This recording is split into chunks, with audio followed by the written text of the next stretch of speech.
Assalamualaikum warahmatullahi wabarakatuh. Bismillah. Hayaan mong ikwento ko sa iyo ang isang kwento. Kwento ng pamilya. Kwento ng pagod. Kwento ng pagmamahal na madalas hindi natin napapansin. Isang gabi, tumawag ang isang ina sa anak niya. Mahina ang boses, may halong pagod, may bahid ng pag-aalala. Anak, baka may konti ka dyan. Kailangan ko lang ng pambiling gamot. Tahimik ang anak, napatingin sa kesame, napabuntong huminga. Ya Allah, bakit sa akin na naman? Marami naman kaming magkakapatid. May mas mayaman pa sa akin. May mas kumikita. Mas maayos ang trabaho. Pero ang nanay ko, lagi sa akin lumalapit na may tanong. May pagod na hindi niya masabi. Pero ang sagot, po ma, ibibigay ko po mamaya. At nung gabing yun, habang tahimik ang paligid at ang ilaw ng kwarto ay mahina lamang, umiyak siya.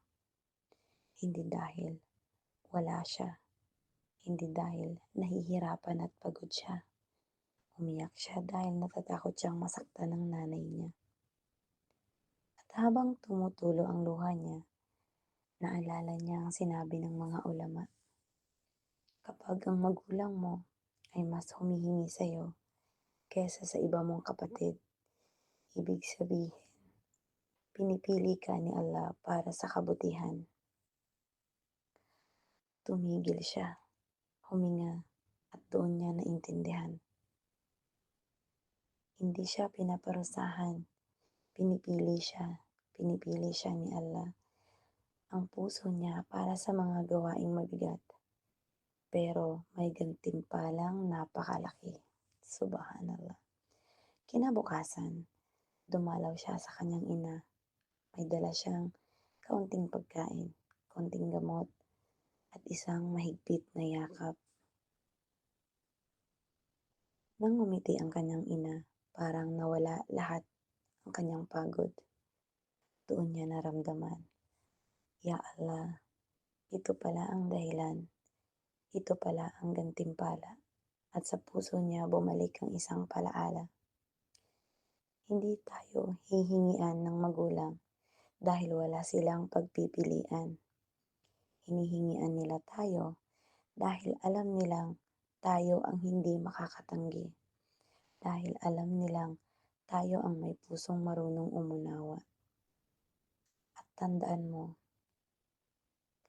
kahit gaano ka pa magbigay, kahit ilang taon mo pa silang alalayan, hindi mo matutumbasan ang isang gabing hindi sila natulog para bantayan ka.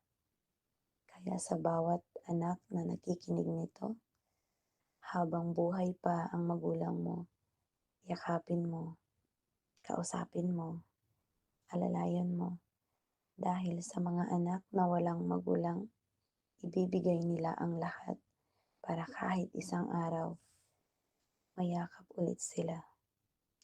Ya Allah, patawarin mo kami, patawarin mo ang aming mga magulang, at kaawaan mo sila tulad ng pag-aaruga nila sa amin noon.